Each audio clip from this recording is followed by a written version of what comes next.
Kim Rafiq সরকার বন্ধুরা আমার আরেকটি গাছ নিয়ে কথা বলি। দেখেন আমার কাছের বইমের ভিতরে যে গাছটা রয়েছে এটা গাছের একটি ফল আমি দেখাই। দেখেন অনেকেই দেখলে চিনতে পারবেন, অনেকে চিনতে পারবেন না। দেখেন তো ফলটা চিনতে পারেন কি না। এই যে ফলটা, এই ফলটার নাম হচ্ছে বহেরা ফল। দেখেন এই বহেরা ফলের ওষুধি গুণ রয়েছে, অনেক অনেক গুণ ক্ষমতা আল্লাহর ভিতরে দিয়েছেন।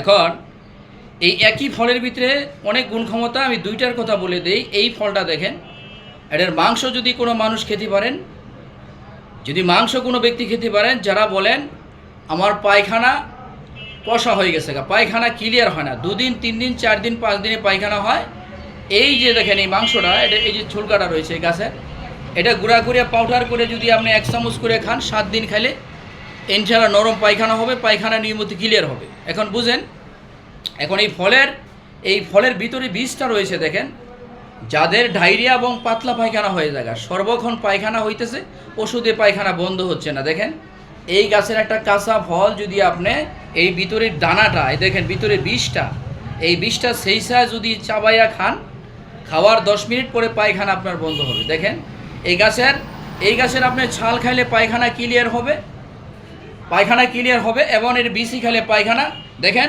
এই বীজ খাইলে পায়খানা বন্ধ হয়ে যাবে, দেখেন কষা হয়ে যাবে গা। এটার দানাটা এই ছালটা যদি খান তাহলে পায়খানা নরম হবে, আর বেশি পরিমাণ যদি পাতলা পায়খানা হয়ে যাবে গা, এই বিষটা আপনি শেষে খাবেন, তখন এই পায়খানা পাতলা পায়খানা তার বন্ধ হবে। এখন আরও গুণ ক্ষমতার ভিতরে রয়েছে, যদি পারেন আমি গাছটা চিনাই দিলাম, একটু খেয়ে দেখবেন, কমেন্ট আমাকে জানাবেন। যে কোনো ধরনের কঠিন পায়খানা রয়েছে, একবারে কঠিন পায়খানা, 2 দিন 3 দিনে পায়খানা হয়, আপনি গাছের ছালটা খাবেন, একাধারে 7 দিন খাবেন, নিয়মিত পায়খানা ক্লিয়ার হবে, পেটটা পরিষ্কার থাকবে, গ্যাস থাকবে না। এখন আমার পায়খানা যদি কারো পাতলা পায়খানা হয়ে যায়, অনেক সময় অনেকের পাতলা পায়খানা হয়, আমার আপনার হতে পারে, তার জন্য আপনি বিষটা শেষে খেয়ে ফেলবেন, পায়খানা কষা হয়ে যাবে। একই গাছের 2টা গাছ, আরও অনেক উপকার হয়ে থাকে। বাকি সময় বাকি বিস্তারিত অন্য ভিডিওতে পাবেন ইনশাল্লাহ। আমি এই 2টার কথা বলে দিলাম, একই গাছের 2টা কোন ক্ষমতা আল্লাহ তাআলা দিয়েছে। এটার উপরে মাংস খেলে পায়খানা ক্লিয়ার হবে, আবার মনে রাখবেন উপরে মাংস খেলে পায়খানা ক্লিয়ার হবে, আর বীজ খেলে পাতলা পায়খানা তার বন্ধ হবে ইনশাল্লাহ। আল্লাহ রহমতের মালিক, খেয়ে দেখবেন। এই বলে আমি শেষ করলাম। আসসালামু আলাইকুম রহমতুল্লাহ বারাকাতুহু।